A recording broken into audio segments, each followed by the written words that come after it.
Hello guys, welcome to our channel. आशा करता हूँ आप सभी अच्छे होंगे, अपना ख्याल रख रहे होंगे।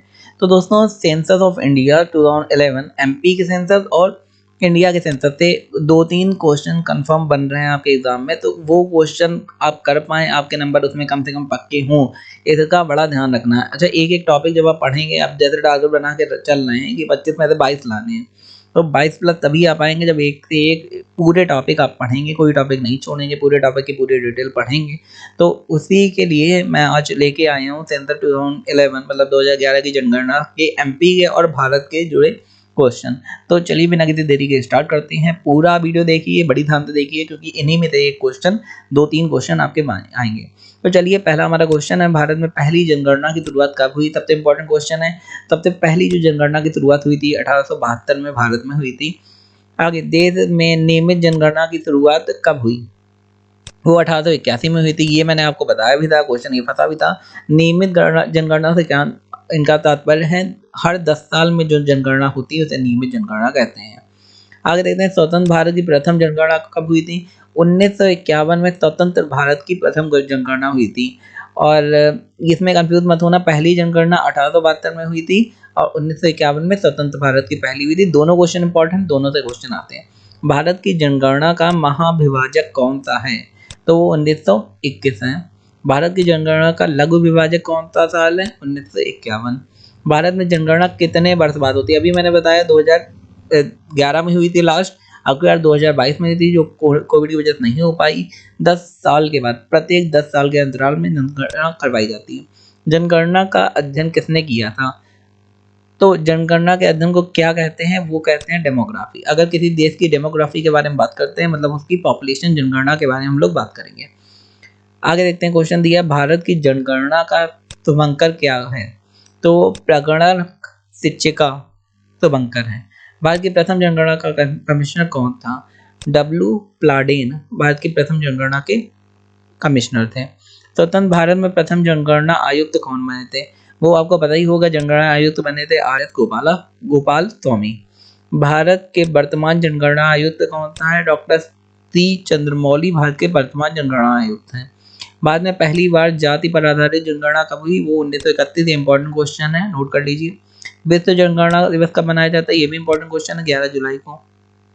भारत की कुल जनसंख्या कितनी है? लगभग 121 करोड़। 2011 के अनुसार अब लगभग 150 करोड़ होगी। विश्व में भारत की जनसंख्या का कितने प्रतिशत रहता है?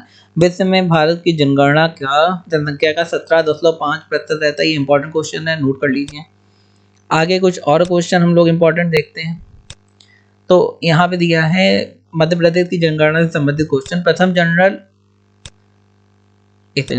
जनगणना 1872 में लॉर्ड मेयो के कार्यकाल में प्रारंभ हुई थी। ये आपको मैंने बताया, लॉर्ड मेयो, ये क्वेश्चन फंसा भी था। 1881 में लॉर्ड रिपन के कार्यकाल से लगातार हो रही है। जनगणना आयुक्त कार्यालय नई दिल्ली में है, जिसके महानिदेशक डॉक्टर सी चंद्रमौली हैं। ये मैंने अभी क्वेश्चन आपको बताया। मध्य प्रदेश की छठी एवं देश के 15वीं जनगणना 2011 में हुई थी। ये ध्यान रखिए, मध्य प्रदेश की कौन सी है? छठी। देश की कौन सी है? 15वीं। 2011 में। मध्य प्रदेश के जनगणना निदेशक सचिन सिन्हा है, पर्टिकुलर मध्य प्रदेश के सचिन सिन्हा। आगे, जनगणना संबंधी कार्य भारत सरकार द्वारा किया जाता है। ये आपको पता है, पूरा बजट जो एलोकेट करती है पूरे कार्यक्रम के लिए, वो भारत सरकार, सेंट्रल गवर्नमेंट करती है। जनगणना संघ का विषय है, इसका उल्लेख अनुच्छेद 246 में है। जनगणना कार्य प्रत्येक 10 वर्ष के पश्चात होता है, ये मैंने बताया। जनगणना अधिनियम 1948 के तहत जनगणना कार्य किया जाता है। 0 से 6 वर्ष के बच्चे जो साक्षर हैं, उन्हें जनगणना 2011 में निरक्षर माना गया था। ये ध्यान रखिए, 0 से 6 वर्ष के बच्चे जो साक्षर हैं, उन्हें 2011 की जो जनगणना हुई उसमें निरक्षर माना गया था। 7 वर्ष या उससे अधिक आयु के वो लोग जो साक्षर हैं, साक्षरता दर में शामिल किए गए थे। मतलब 7 से कम थे तो आपको साक्षरता दर में शामिल नहीं किया गया था। 11 जुलाई को विश्व जनसंख्या दिवस मनाया जाता है, ये अभी हम लोग पढ़ चुके हैं। 11 मई को मध्य प्रदेश जनसंख्या दिवस मनाया जाता है, इंपॉर्टेंट है, ये नोट कर लीजिए। परिवार कल्याण कार्यक्रम में शहडोल अव्वल जिला है। शहडोल जिले ने पुरुष नसबंदी के निर्धारित लक्ष्य से 33% अधिक उपलब्धि अर्जित करी है। इंपॉर्टेंट क्वेश्चन, भारत में विश्व की द्वितीय सबसे बड़ी जनगणना वाला देश है। भाई, सबसे ज़्यादा कहाँ की है? चीन की। सबसे सेकंड नंबर पे ज़्यादा कहाँ? इंडिया में, जो अभी चीन को पिछाड़ने वाला है। देश की जनसंख्या में प्रदेश की जनसंख्या का 6% है, मतलब मध्य प्रदेश की जनसंख्या देश की जनसंख्या का 6% है। मध्य प्रदेश में ग्रामीण साक्षरता कितनी है? 63,294%। प्रदेश का सर्वाधिक क्षेत्रफल व जिला छिंदवाड़ा है। ये क्वेश्चन आ सकता है, छिंदवाड़ा से संबंधित तब सर्वाधिक क्षेत्रफल वाला जिला कौन सा है। तो दोस्तों आशा करता हूँ आपको वीडियो अच्छा लगा होगा। जितने भी क्वेश्चन हैं काफ़ी इंपॉर्टेंट हैं, आप नोट कर सकते हैं, वीडियो को दोबारा देख सकते हैं, जिससे आपको कोई क्वेश्चन आप छोड़े ना, सारा समझ में आ जाए। धन्यवाद।